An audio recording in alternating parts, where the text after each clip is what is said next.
صبح کے قریب ہم ایک مضافاتی قصبے میں پہنچ گئے۔ ہم نے یہاں کام کرنے کے لیے پہلے سے ایک لاہ عمل طے تو کر لیا تھا، لیکن اس بات کا یقین ہم کو نہ تھا کہ اس کے مطابق ہم عمل پیرا ہو بھی سکیں گے یا نہیں، کیونکہ اس کا دار و مدار آئندہ پیش آنے والے حالات پر تھا۔ یہاں ہماری منصوبہ بندی نے ایک دوسرا رخ اختیار کیا تھا۔ اب ہم دونوں نے الگ رہ کر کام کرنا تھا۔ عثمان کو مکتی باہنی میں گھس کر انڈین انٹیلیجنس کے ارادوں اور عزائم سے باخبر رہنا تھا، اور مجھے اس کی اطلاعات پر بروقت کارروائی کرنا تھی۔ سرحدی محافظوں سے جان چھڑانے کے لیے فی الحال میں بھی گونگا انقلابی ہی بنا ہوا تھا۔ چونکہ سینکڑوں کی تعداد میں لوگ بھاگ بھاگ کر مشرقی پاکستان سے بھارت آ رہے تھے، اور ان میں زیادہ تعداد انہی لوگوں کی ہوتی تھی جو یا تو بقول خود مظلوم تھے یا پھر مکتی باہنی کے ورکر، اس لیے بھارتی بارڈر سیکیورٹی فورس ان سے کوئی خاص تعرض نہ کرتی تھی، سوائے اس کے کہ مبادا ان میں سے کوئی پاکستانی ایجنٹ ہو۔ ہماری کوشش یہی تھی کہ بی ایس ایف سے ہمارا سامنا نہ ہونے پائے،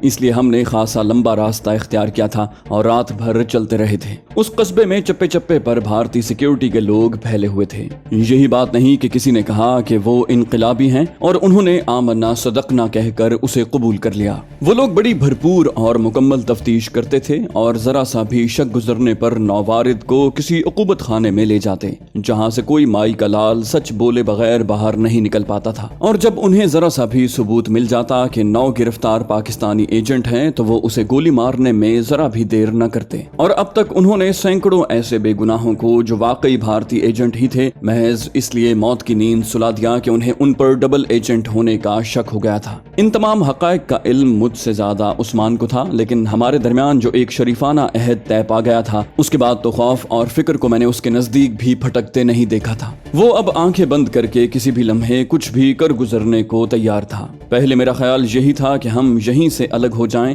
لیکن عثمان نے سختی سے اس بات کی تردید کر دی۔ شاید اس کی دانست میں ابھی یہ کچھ مناسب نہیں تھا۔ ہم دونوں سیدھے قصبے کے بس سٹینڈ پر پہنچے تھے۔ لوگوں کی آمد و رفت شروع ہو چکی تھی، دکانیں کھل رہی تھیں اور کلکتہ جانے والی بسیں تیاری کے مراحل میں تھیں۔ ہمارا رخ ایک ٹی سٹال کی طرف تھا۔ لکڑی کی ایک بینچ پر ایک بوڑھا بنگالی اخبار ہاتھ میں پکڑے چائے سڑک رہا تھا۔ ہم دونوں اس کے نزدیک پہنچے تو وہ چونکا، ایک نظر ہم پر ڈالی اور بولا، بنگلہ دیش سے آئے ہو؟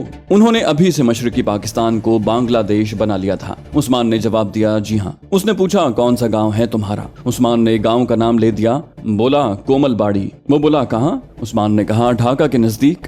بوڑھا بولا، او بہت دور سے آ رہے ہو۔ بوڑھے نے اوہ کو کچھ زیادہ ہی لمبا کر دیا تھا۔ عثمان بولا، بڑی مشکل سے یہاں تک پہنچے ہیں۔ اس کی آواز میں دنیا بھر کا درد سمٹ آیا تھا۔ بوڑھا بولا، کوئی بات نہیں، اب تم بالکل محفوظ ہو۔ اس نے باقاعدہ تھپکی بھی دی تھی۔ بعد میں ہمیں پتہ چلا کہ وہ بوڑھا اور ٹی سٹال والا دونوں ہی سیکیورٹی کے ٹاؤٹ تھے۔ پھر بوڑھا تو بظاہر انجان بنا کریت کریت کر عثمان سے اس کی جعلی درد بھری کہانی سنتا رہا، جبکہ ٹی سٹال والے نے ہمارے آگے چائے کی ایک چینک اور 2 کپ رکھ دیے۔ ایک پلیٹ میں اس نے بڑے بڑے خطائی نما رس بھی ہمارے سامنے سجا دیے تھے۔ بوڑھے نے چائے کے خاتمے پر پوچھا، کہاں جاؤ گے اب تم لوگ؟ عثمان بولا، کلکتے۔ اس نے پوچھا، کس کے پاس؟ عثمان بولا، اپنے دوستوں سے مدد لینے جا رہے ہیں بابا۔ ہم یہاں رہنے نہیں آئے، ہم اپنے دیش میں جا کر لڑیں گے، دیش کو آزاد کروائیں گے۔ اس نے آخری فقرے باقاعدہ ہاتھ ہلا ہلا کر بڑے پرجوش طریقے سے کہے تھے۔ چائے والے نے پیسے لینے سے انکار کر دیا۔ اس نے ہندی میں کہا، ادھر بنگلہ دیش کے سپاہیوں سے پیسہ نہیں لیتا۔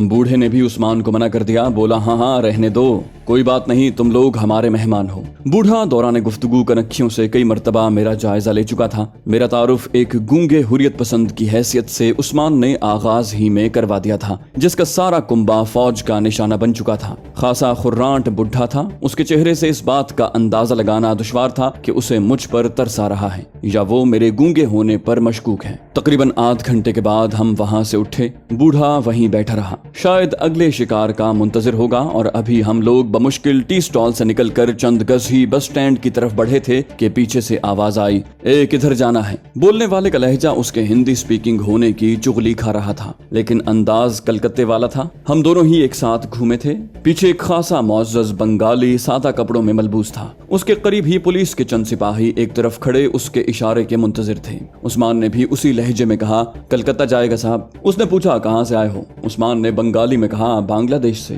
وہ بولا، ادھر چلو سالہ۔ گالی تو ان کی نوکے زبان پر دھری تھی۔ ہم دونوں ادھر چل دیے اور سپاہیوں کی معیت میں ایک پولیس اسٹیشن میں داخل ہوئے، جہاں ہمارا استقبال مشرقی پاکستان کے ایک غدار نے کیا۔ کیا نام ہے؟ کہاں سے آئے ہو؟ کس کے پاس جا رہے ہو؟ کس گروپ سے ہو؟ گینگ لیڈر کون ہے؟ وہاں کس کے ساتھ کام کر رہے تھے؟ وغیرہ وغیرہ۔ اس نے جاتے ہی ہم پر سوالوں کی بوچھاڑ کر دی، لیکن ہر سوال کا جواب عثمان نے بڑے تحمل اور بردباری سے دیا۔ اصل میں کیپٹن شرما کے روپ میں قدرت نے ہماری اتنی بڑی مشکل حل کر دی تھی کہ عام حالت میں شاید کبھی ہم وہ کچھ نہ پا سکتے جو شرما کی 1 گھنٹے کی مائیت میں ہمیں ملا تھا۔ شرما کا تعلق بھارت کی اعلیٰ ترین خفیہ ایجنسی را سے تھا اور اس نے ہمارے جذبہ آزادی سے کچھ زیادہ ہی متاثر ہو کر ہمیں اپنا ذریعہ بنایا تھا۔ ہم نے جہاں بھی اس کے دیے ہوئے حوالے کو دہرایا، ہماری جان محفوظ رہی۔ کسی نے ابھی تک ہم سے یہ نہیں پوچھا تھا کہ اس حوالے تک ہم کیسے پہنچے۔ شاید ابھی تک ہمارا واسطہ نچلے درجے کی ایجنسیوں کے پروردہ ایجنٹوں سے ہی رہا تھا، اور بطور فوجی اس بات کا تو مجھے بھی علم تھا کہ سرحدی مقامات کے ارد گرد عموماً عام قسم کی سیکیورٹی ہی سے کام لیا جاتا ہے۔ اعلیٰ پائے کے لوگ تو پیچھے پیچھے رہتے ہیں، پردے کے پیچھے، وہ کبھی کیمرے کے سامنے نہیں آتے۔ باہنی کے کمانڈر سے بھگتنے کے بعد ہمیں پھر انہی مراحل سے گزرنا پڑا۔ اس مرتبہ ہمارا تفتیش کنندہ ایک سکھ کرنل تھا، اسے بھی جلد ہی نجات مل گئی۔ تقریباً 1 گھنٹے کے بعد ہم لوگ ایک بس کے ذریعے کلکتہ کی طرف عازم سفر تھے۔ مجھے ان لوگوں پر حیرت ہو رہی تھی کہ انہوں نے غداروں کو بے حد و حساب سہولتیں فراہم کر رکھی تھیں۔ سرحدی علاقوں میں ان سے معمولی سی پوچھ گچھ کے بعد انہیں چھوڑ دیا جاتا تھا، اور اکثر لوگ بجائے کیمپوں میں جانے کے عموماً کلکتہ شہر کا رخ کیا کرتے، جہاں ان کے آقا انہیں ہاتھوں ہاتھ لیتے اور جی بھر کے رنگ رلیاں منانے کے مواقع فراہم کرتے۔ کلکتہ پہنچتے ہی ہم نے الگ ہونے کی تدبیر کی۔ اب مجھے اچانک غائب ہونے کا ڈرامہ رچانا تھا، جس کے جواز میں پہلے ہی سے ایک گھڑی گھڑائی کہانی عثمان کے پاس موجود تھی۔ ہمارا وہ مخصوص سیف ہاؤس جو پہلے ہی سے ہمارا منتظر تھا، بس سٹینڈ سے بمشکل 2 میل کے فاصلے پر واقع تھا۔ اس ٹھکانے تک پہنچنے میں ہم نے کم از کم 3 گھنٹے لگائے تھے، اور ان 3 گھنٹوں میں ہم نے کلکتے کی ایک ایک گلی کی یاترا کی، محض اس بات کا اندازہ لگانے کے لیے کہ کوئی ہمیں چیک تو نہیں کر رہا۔ چالاک سے چالاک سیکیورٹی والا بھی اگر ہماری نگرانی کر رہا ہوتا تو ہم اسے ڈاج دینے میں کامیاب ہو چکے تھے۔ اپنے اس مخصوص ٹھکانے پر پہنچ کر میں تو غائب ہو گیا، جبکہ عثمان اپنے مشن پر چل دیا۔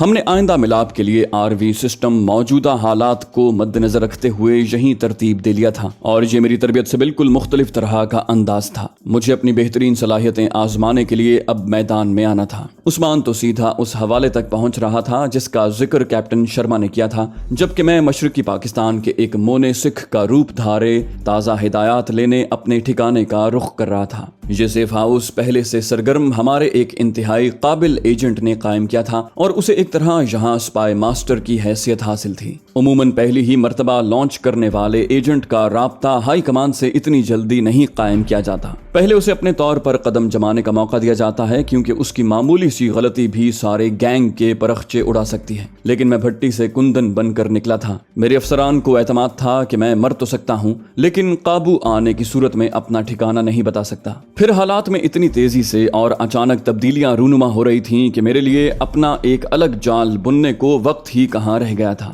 مجھے تو بہرحال پہلے سے قائم شدہ ایک نظام میں کسی جگہ فٹ ہو جانا تھا۔ یہ ٹھکانہ کلکتے کی ایک انتہائی گنجان آباد بستی میں تھا۔ میں شام کو اپنا حلیہ بدل کر ایک پنجابی مونے سکھ کا روپ دھارے وہاں اپنے ایک ساتھی کا منتظر تھا، جسے شام کو 5 بجے مجھ سے مل کر اگلی ہدایات مجھ تک پہنچانی تھی۔ ہمارے ملاپ کے لیے جو جگہ مقرر تھی وہ اس آبادی کا ایک تفریحی پارک تھا۔ اب تک اس بارے میں میری معلومات یہی تھیں کہ تفریحی پارک ایک بہت بڑا گراؤنڈ ہوتا ہے، جس کے مختلف کونوں میں لوگ آبادی کے ہنگاموں سے الگ تھلگ تھوڑی دیر کے لیے سکون حاصل کرتے ہیں۔ لیکن جہاں گنگا الٹی بہ رہی تھی، گاندھی پارک میں گھستے ہی مجھے یوں لگا جیسے میں کسی چڑیا گھر میں آن پھنسا ہوں۔ یہ گراؤنڈ ضرور تھا، خوبصورت باغ اور مصنوعی پہاڑ بھی چشمے سمیت یہاں موجود تھے، لیکن عوام خدا کی پناہ۔ یہ پارک کسی جلسہ گاہ کا منظر پیش کر رہا تھا، جہاں سیاسی لیڈروں کی بجائے کسی مشہور فلم ایکٹریس کو تقریر کی دعوت دی گئی ہو۔ 5 بجنے میں بمشکل چند منٹ باقی تھے جب میں وہاں پہنچا اور پارک کے جنوبی دروازے سے ملحق دیوار کے قریب اپنے خیال میں دوسروں سے الگ تھلگ جا کر کھڑا ہو گیا۔